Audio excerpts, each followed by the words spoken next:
Hello, আমি গার্গী। আজকে আমাদের সাথে আছেন আমাদের ভিএফএক্স ডিপার্টমেন্টের HOD mister Biman Samanta. Sir, welcome. Hi sir, আমার প্রথম প্রশ্ন, আজকের যুগের এন্টারটেনমেন্ট ইন্ডাস্ট্রি কতটা এবং কিভাবে ভিএফএক্স সেক্টরের ওপর নির্ভরশীল বলে আপনার মনে হয়? আজ থেকে অনেক বছর আগে আমাদের ফিল্ম ইন্ডাস্ট্রির গড যাকে আমরা মিস্টার সত্যজিৎ রায়ের কথা যদি বলি, তো তখনকার দিনে যখন মুভিগুলো উনি বানাতেন প্রচুর কিন্তু কষ্ট করে মুভিগুলো বানাতে হতো। বিকজ একটা সিনকে ক্রিয়েট করার জন্য ব্যাকগ্রাউন্ডে একটা স্ক্রিনে মুভি চালানো হতো, সামনে প্রচুর প্রপস রাখা হতো, ম্যানুয়ালি চেষ্টা করা হতো, লাঠি দিয়ে অনেক কষ্ট করে কিছু জিনিস মুভ করা হতো। এখন টেকনোলজি ডেভেলপ করে গেছে, ভিএফএক্স আমাদের কাছে এসে গেছে। তো রিসেন্ট যদি কিছু মুভিজের কথা বলি, বলিউড ইন্ডাস্ট্রির কথা যদি বলি, কালকি মুভির কথা বলতে পারি, বাহুবলী মুভির কথা বলতে পারি, তাছাড়া ব্রহ্মাস্ত্র মুভির কথা বলতে পারি।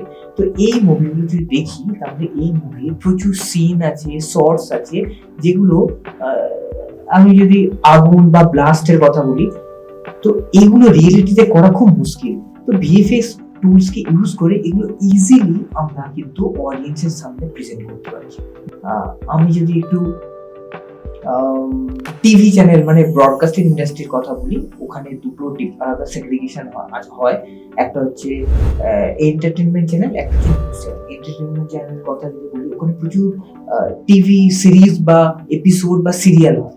ওকে, তো যেমন আমি একটা যদি চ্যানেলের কথা বলি, স্টার প্লাসে যে মহাভারত, তো আগেকার দিনে মহাভারত সবকিছু দেখানো যেত না। এখন স্টার প্লাসের দিনে মহাভারত আমরা দেখি, কত সুন্দর কত কি জিনিসগুলো দেখাতে পারছি। বাঙালিদের শ্রেষ্ঠ উৎসব দুর্গাপুজো, তো দুর্গাপুজোর আগে যে মহালয়া হয়, তো মহালয় 90 মিনিটস মানে 90 মিনিটের মহালয়া হয়, ওখানে 12-13টা গান থাকে। এছাড়া আমাদের আদার্স মহালয়ার পার্টগুলো থাকে। তো এইগুলো কিন্তু রিয়েলিটিতে করা একদমই পসিবল ছিল না। আগেকার দিনে অনেক কিছু জিনিস দেখানো যেত না। এখন নতুন যদি আমরা মহালয়াগুলো দেখি, তাহলে যেমন দুর্গা মা আকাশের মধ্যে দিয়ে মেঘের ভেতর দিয়ে হেঁটে যাচ্ছে, এগুলো ইজিলি আমরা করতে পারি। একটা হচ্ছে অ্যাডভার্টাইজমেন্ট ইন্ডাস্ট্রি, একটা ডেয়ারি মিল্কের অ্যাড থেকে আদার্স কসমেটিক্স এর অ্যাডসও আমরা ইজিলি জিনিসগুলো করতে পারি। এখন অনলাইন প্রচুর প্ল্যাটফর্ম আছে, যেমন অ্যামাজন, ফ্লিপকার্টের মতো ওয়েবসাইটে প্রচুর অ্যাডস চলে, ওগুলো কিন্তু ভিএফএক্স এ আমরা করছি।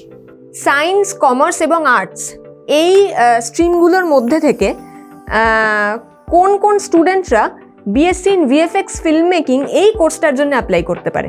যে কোনো স্ট্রিমের স্টুডেন্টরাই আফটার 12 এর পরে নর্মাল রুলস রেগুলেশন ওয়াইজ কিন্তু আন্ডার গ্রাজুয়েশন প্রোগ্রামে অ্যাডমিশন নিতে। এখানে আমরা শুরু থেকেই তাকে কিন্তু সিলেবাস, সাবজেক্ট বা সফটওয়্যার যা কিছু আছে সাবজেক্টটা পড়াবো।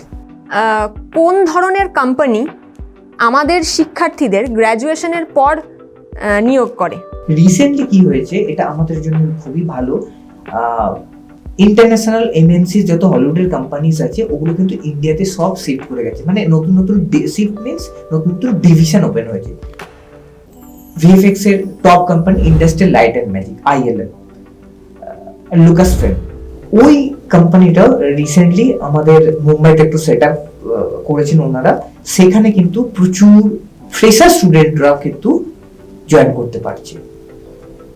ওর সাথে সাথে আরো প্রচুর হলিউডের কোম্পানিজ রয়েছে, যেমন ফোক্স বলে একটা কোম্পানিজ আছে, ডিজিটাল ডোমেন বলে কোম্পানিজ রয়েছে, কিছু ইন্ডিয়ান কোম্পানির নাম বলতে পারি। প্রথমেই আমরা রেড চিলিজের কথা বলি, শাহরুখ খানের স্টুডিও সবাই নাম জেনে থাকতে পারে। বাহুবলীর যে মুভিটা যে প্রোডাকশন হাউসে রয়েছে মাকাতো ভিএফএক্স বলে একটা কোম্পানি। এছাড়া বাহুবলীর একটা স্টুডিও কাজগুলো করতে পারে, প্রচুর স্টুডিও মিলে একটা মুভিসের কাজ করে ভিএফএক্স এর। এছাড়া আইটি কোম্পানিজ গুলো কিছু প্রমোশনাল অ্যাড বা মার্কেটিং পারপাসে কর্পোরেট যে প্রেজেন্টেশন গুলো বানায়, যেমন TCS, Cognizant, Infosys, explain videos বা মোশন গ্রাফিক্সের কাজগুলো ওরা কিন্তু করে। যত ব্রডকাস্টিং ইন্ডাস্ট্রি রয়েছে, মানে নিউজ চ্যানেল, এন্টারটেনমেন্ট চ্যানেল এবং স্পোর্টসের যে চ্যানেলগুলো থাকে, ডিসকভারি, অ্যানিমেল প্ল্যানেটের মতো চ্যানেল থেকে আরম্ভ করে এখানে এইচবিও, টি স্পোর্টস, জি এর চ্যানেল, এটা ছাড়া এখনকার দিনে প্রচুর কোম্পানিজ আছে যারা বাইজুসের মতো কোম্পানি বা রায় মার্টিন আছে, টিউটোপিয়া রয়েছে, যেগুলো অনলাইন স্টাডিজ বা অনলাইন এডুকেশন প্রোভাইড করে। এই কোর্সের মধ্যে ভিএফএক্স এর যে নির্দিষ্ট সফটওয়্যার এবং প্রযুক্তিগুলো ছেলেমেয়েদের শেখানো এবং পড়ানো হয়, সেই বিষয়ে যদি আপনি আমাদের বিস্তারিত কিছু জানান। তো বেসিক্যালি এটা একটা 4 ইয়ার্সের under graduation degree programme under university. তো রিসেন্ট এটা 4 ইয়ার্সের হয়েছে এনইপির রুলস বা গাইডলাইন অনুযায়ী।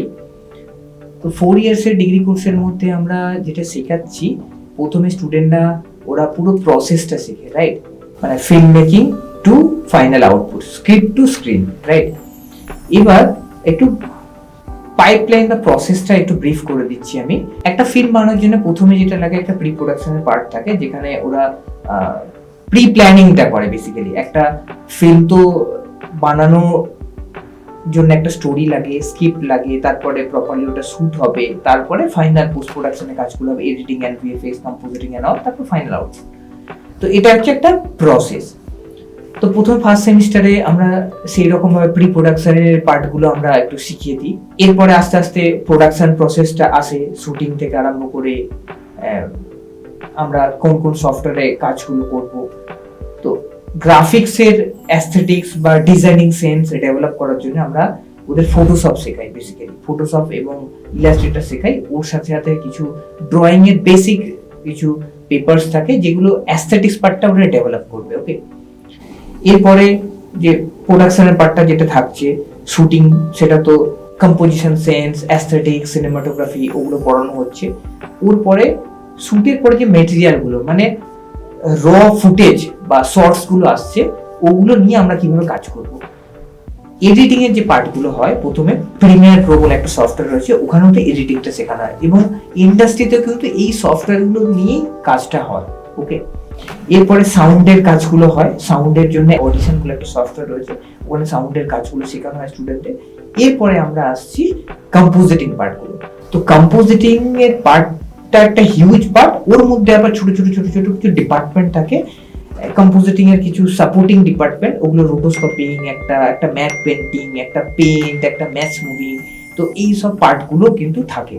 রোটোস্কোপিং এর যদি কথা বলি, রোটোস্কোপিং এর জন্য অনেকগুলো সফটওয়্যার ইউজ করি।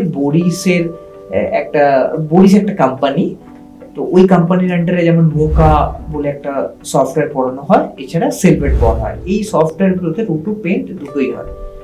এরপরে আমরা আসছি ম্যাট পেন্টিং, ফটোশপ, এছাড়া আদার্স আমরা যে সফটওয়্যারগুলো বললাম কম্পোজিশন পারপাস, সব সফটওয়্যারগুলো ইউজ হয়। এরপরে আমরা কম্পোজিটিং এর জন্য হার্ডকোর, আফটার এফেক্টস এবং নিউক ইউজ করি। মুপিল ইনস্টিটিউট কিভাবে নিশ্চিত করে যে তাদের কারিকুলাম ভিএফএক্স এর লেটেস্ট অ্যাডভান্সমেন্টস এবং ইন্ডাস্ট্রি স্ট্যান্ডার্ডের সঙ্গে আপডেটেড এবং সামঞ্জস্যপূর্ণ, এটা যদি একটু বলেন। প্রথমেই বলি, মুপিল ইনস্টিটিউট যেভাবে কারিকুলামটা সেট করে, বেসিক্যালি আমাদের একটাই মোটো থাকে, যাতে এখান থেকে স্টুডেন্টরা পাস আউট হওয়ার পরে ডিরেক্টলি ইন্ডাস্ট্রিতে যাতে ঢুকে কাজটা করতে পারে। ইনফ্যাক্ট আমাদের নিজেদের একটা প্রোডাকশন হাউস আছে হাইটেক অ্যানিমেশন বলে। তো হাইটেক অ্যানিমেশনে রিসেন্টলি নেটফ্লিক্সে একটা সিরিজ রিলিজ হয়েছে কুরুক্ষেত্র বলে। তো সেখানে যদি দেখা যায়, সেখানে বেসিক্যালি অ্যানিমেশনেরই এটা সিরিজ, কিন্তু এখানে প্রচুর কিন্তু কম্পোজিটিং ভিএফএক্স এর কাজ আছে, বিকজ একটা মুভি বা একটা সিরিজ বা এপিসোড যাই বলি না কেন, একটা অ্যাড কমার্শিয়াল, তো ওখানে হতে পারে সেটা অ্যানিমেশন এবং লাইভ অ্যাকশন দুটো সেপারেট, হতে পারে এটা মিক্স মিডিয়াম। তো সেখানে কিন্তু আমাদের কম্পোজিটিং এর একটা পার্ট থাকে, ঠিক আছে? তো কম্পোজিটিং বা এফেক্টস এর কাজগুলো কিন্তু ভিএফএক্স থেকেই আসে। এই কোর্সের ছাত্রছাত্রীদের টেকনিক্যাল দক্ষতা উন্নত করার জন্য তারা কি ধরনের প্র্যাকটিক্যাল প্রজেক্ট এবং অ্যাসাইনমেন্টসের সঙ্গে যুক্ত থাকে আমাদেরকে একটু বলুন। এটা যেহেতু একটা hands on training base program, তো ওদের স্কিলগুলোকে ডেভেলপ করার জন্য প্র্যাকটিসটা লাগবে। ওকে, সাপোজ প্রথমে একটা গ্রাফিক্সের উপর, ডিজাইনিং এর উপর একটা পোর্টফোলিও বানাতে হবে, ফটোশপ এবং ইলাস্ট্রেটরের উপর। ওরা কি করলো, ডে টু ডে বেসিসে কাজ করলো, ক্লাস অ্যাসাইনমেন্ট স্টুডেন্টরা ফ্যাকাল্টিকে দেখালো, তারপরে একটা টাইম ফ্রেম দেওয়া হলো যে একটা এন্টায়ার একটা ডিজাইনিং এর উপর, ওদের একটা ম্যাট পেন্টিং এর উপর যদি বলে দিই, বা বেসিক কিছু মুভি পোস্টারের উপর বলে দিই, ওদের একটা প্রজেক্ট বানাতে হবে। তো ওই প্রজেক্টটা যখন বানিয়ে ফেলছে, তাহলে এক শরীরের জন্য ফাইনাল একটা কাজ রেডি হয়ে যাচ্ছে। আমরা ম্যাট পেন্টিং করাই, এর সাথে সাথে আমরা অয়েল রিমুভাল, পেন্টের ক্ষেত্রে বলছি oil removal, rig removal, marker removal, কখনো বডির কিছু বডি সিঙ্ক প্রসেস বা ফেস বা লুক ডেভেলপমেন্টের উপর প্রজেক্ট বানাই। এরপরে ডেফিনেটলি কম্পোজিটিং এর জন্য ক্রোমা স্ক্রিন কম্পোজিটিং থাকবে, ডে টু নাইট কনভার্সনের উপর কাজ করাই, অ্যাজ ওয়েল অ্যাজ আমরা মোশন গ্রাফিক্স বা এক্সপ্লেন ভিডিওস আমরা কিভাবে বানাতে হয় সেটা শেখাই, সিজি কম্পোজিটিং, পাস কম্পোজিটিংও শেখাই, সাউন্ডের উপরে কাজগুলো করাই। থ্রু আউট ফিল্মের যতগুলো ডিপার্টমেন্ট হয় ফিল্ম অ্যান্ড ভিএফএক্স এর উপর, আমরা প্রতিটা ডিপার্টমেন্টের উপরে কিন্তু প্রজেক্টগুলো স্টুডেন্টের বানাই। আমি কিছু এক্সাম্পল কিছু সেট করে দিচ্ছি। বেসিক্যালি আমরা মুভিতে দেখি ফাইট সিকোয়েন্স যেগুলো থাকে, তো ফাইট সিকোয়েন্স গুলো যে থাকে, যখন দেখি একজন একজনের সাথে ফাইট করছে, তো অ্যাকশন সিকোয়েন্সে ও উড়ে উড়ে গিয়ে ছাদ থেকে গিয়ে নিচে পড়ে গেল। তো বেসিক্যালি এখানে ক্রেনের মাধ্যমে ওকে ওয়ারেতে ঝুলিয়ে দেওয়া হয়, মানে বডিতে স্যুট পরিয়ে ওগুলোকে স্যুটগুলো করা হয়। ওকে, এরপরে ভিএফএক্স আর্টিস্ট কি করে, ওই ওয়্যারগুলোকে রিমুভ করে দেয়। আবার আমি একটু কম্পোজিটিং এর যদি কথা বলি, কম্পোজিটিং অনেক মুভিতে আমরা দেখি ডবল রোল অ্যাক্টিং করছে। ধরো শাহরুখ খানের সাথে কথা বলছে, আর একটা মুভি ছিল যেরকম শাহরুখ খানকে কোলে করে নিয়ে যাচ্ছে। তো এই যে সিনেমার পার্ট বা ভিএফএক্স এর পার্ট বা কম্পোজিং এর পার্ট, এগুলো কি হয়, আমাদের সব ভিএফএক্স এর বা কম্পোজিং এর পার্টের মধ্যেই আসে। এগুলো ডবল শুট করে নেওয়া হয়, শুট করার পর কম্পোজিটিং এর মাধ্যমে এই জিনিসগুলোকে মার্জ করা হয়। স্যার, যদি জিজ্ঞেস করা হয় যে ক্লাস 12 এর পর একজন ছাত্র বা ছাত্রী কেন বিএসসি ইন ভিএফএক্স এই কোর্সটি বেছে নেবে, আপনি কি বলবেন? আচ্ছা, এটা তো একটা 4 ইয়ার্সের আন্ডারগ্রেজুয়েশন ডিগ্রি প্রোগ্রাম, ডেফিনেটলি এর একটা গ্র্যাজুয়েশনের ব্যাপার থাকছে। এর সাথে সাথে অ্যাডিশনালি যেটা সব স্ট্রিমে বা সব স্টাডিজে কিন্তু ওর কেরিয়ার বা কারিগরি যে বিদ্যা সেটা কিন্তু থাকছে না। ওকে, বাট এই কোর্সের অ্যাডভান্টেজ যেটা থাকছে, এটা একটা কেরিয়ার ওরিয়েন্টেড একটা পড়াশোনা, অ্যাজ ওয়েল অ্যাজ ডিগ্রি পাচ্ছে, ওর সাথে সাথে কিন্তু ওর চাকরির জায়গাটাও কিন্তু রেডি হয়ে যাচ্ছে। এই কোর্সটা কতটা এফেক্টিভলি ছাত্রছাত্রীদেরকে ভিএফএক্স এর ইন্ডাস্ট্রির চাহিদা পূরণের ক্ষেত্রে প্রস্তুত করে তুলতে পারে বলে আপনি মনে করছেন? ওদের অনেকগুলো ডিপার্টমেন্ট শেখানো হয় বা পড়ানো হয়। তো মিডিয়া এন্টারটেইনমেন্ট ইন্ডাস্ট্রিটা কিন্তু হিউজ একটা ইন্ডাস্ট্রি। ওকে, এখানে প্রচুর ডিপার্টমেন্টে আলাদা আলাদা আর্টিস্ট এই গভর্নমেন্ট থাকে, তো ওরা কিন্তু মাল্টিপল ডিপার্টমেন্টে অ্যাপ্লাই করতে পারে। তো ওর জন্য কি করি আমরা, স্পেশালি ডিপার্টমেন্ট ওয়াইজ বা ডোমেন এক্সপার্টিস এরিয়া ওয়াইজ আমরা কিন্তু প্রজেক্টগুলো রেডি করাই। ওকে, যেমন শুরুতেই আমি একটু বলি, শুরুর দিকে ওদের বেসিক অ্যাস্থেটিক্স বা ডিজাইনিং সেন্স ডেভেলপ করার জন্য আমরা কিছু সফটওয়্যার ওরিয়েন্টেড গ্রাফিক্স বা ইলাস্ট্রেটরের যদি কথা বলি, ওর বিষয়ে কিছু প্রজেক্টগুলো বানাই। তো ওরা ওই প্রজেক্টসগুলো বিএনসি লিঙ্কে আপডেট করে ওরা কিন্তু গ্রাফিক্স রিলেটেড জবগুলোতে বা পোস্টগুলোতে কিন্তু অ্যাপ্লাই করতে পারবে স্পেশালি।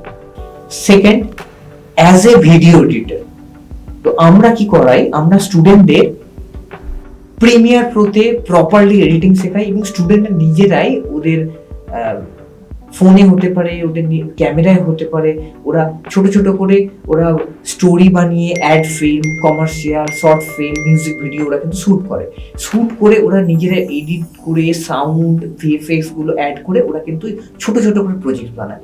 সেই প্রজেক্টগুলো দেখে কিন্তু ওরা যে কোনো কোম্পানিতে যেখানে অডিও ভিজুয়ালে কাজ হয়, ফিল্ম প্রোডাকশন হাউস হতে পারে, আদার্স যে কোনো মিডিয়া এজেন্সিস হতে পারে, সেখানে কিন্তু ওরা অ্যাজ এ ভিডিও এডিটর এবং আদার্স আর্টিস্ট হিসাবে কিন্তু ওরা জয়েন করতে পারে। আমরা কি করি, রোটোস্কোপির উপর স্পেশাল ওদের একটা প্রজেক্টস বানাই। তো সেই প্রজেক্টটা দিয়ে ওরা যে কোনো প্রোডাকশন হাউসে অ্যাজ এ রোটোস্কোপিং আর্টিস্ট হিসেবে জয়েন হতে পারে। আবার সেম একটা এইরকমই একটা ভিএফএক্স এর ডিপার্টমেন্ট আছে, পেন্ট আর্টিস্ট বা পেন্ট বা প্রেপ আর্টিস্ট। তো ওর বেসিসেই অনেকগুলো শর্টস নিয়ে ওরা একটা প্রজেক্ট রেডি করে, সেই প্রজেক্টটা দিয়ে ওরা পেইন্টার হিসেবে জয়েন করতে পারে। এইরকমই আরেকটা ডিপার্টমেন্ট আছে, digital matte painting, match moving and compositing, explain videos বা মোশন গ্রাফিক্স। তো প্রতিটা ডিপার্টমেন্টে সেগ্রিগেশন ওয়াইজ আমরা শর্টস নিয়ে ওদের আলাদা আলাদা প্রজেক্টগুলো রেডি করে দিই। তাহলে কি হচ্ছে, এতগুলো ডিপার্টমেন্টে ওদের একটা এক্সপার্টিস এরিয়া তৈরি হয়ে যাচ্ছে। তো যে কোনো কোম্পানিতে এতগুলো ডিপার্টমেন্টে ওরা কিন্তু অ্যাপ্লাই করতে পারে। আপনি কি আমাদেরকে এমন কিছু ছাত্রছাত্রীদের কথা বা তাদের কাজের কথা আমাদেরকে বলতে পারেন যারা এখন এই মুহূর্তে এই ভিএফএক্স ফিল্ডে খুব মানে দারুণ সাফল্যের পথে আছে? প্রথমেই নাম নেব ইন্ডিয়াতে, যেটা ইন্ডাস্ট্রিয়াল লাইট অ্যান্ড ম্যাজিক আইলেম এর নতুন একটা ব্রাঞ্চ ওপেন হয়েছে। ও আইলেমকে ভিএফএক্স এর গড বলা হয়। বেসিক্যালি ডিসনি এবং আইলেম বোথ আর পেরেন্ট কোম্পানি। তো ওয়ার্ল্ডের এরা টপ কোম্পানি বলতে পারি। তো ওই কোম্পানিতে শোভন সমাজদার বলে একটা স্টুডেন্ট আছে যে সিনিয়র পেইন্টার হিসেবে কাজ করছে। এটা ছাড়া নীলাদ্রি নস্কর বলে একটা স্টুডেন্ট আছে যে ডিনেগে চাকরি করে, ডিনেগ পুনেতে as a senior compositor. Folk স্টুডিওতে আরো দুটো স্টুডেন্টের নাম বলতে পারি। একজন অনন্যা ঘোষ বলে একটা স্টুডেন্ট রয়েছে, আর একটা তীর্থরাজ রাজব বলে একটা স্টুডেন্ট রয়েছে। দুজনই as a senior roto artist হিসেবে ফোক্স মুম্বাই, এটা হলিউডের একটা কোম্পানি, এখানে চাকরি করছে। Thank you so much for your valuable time. Most welcome, thank you.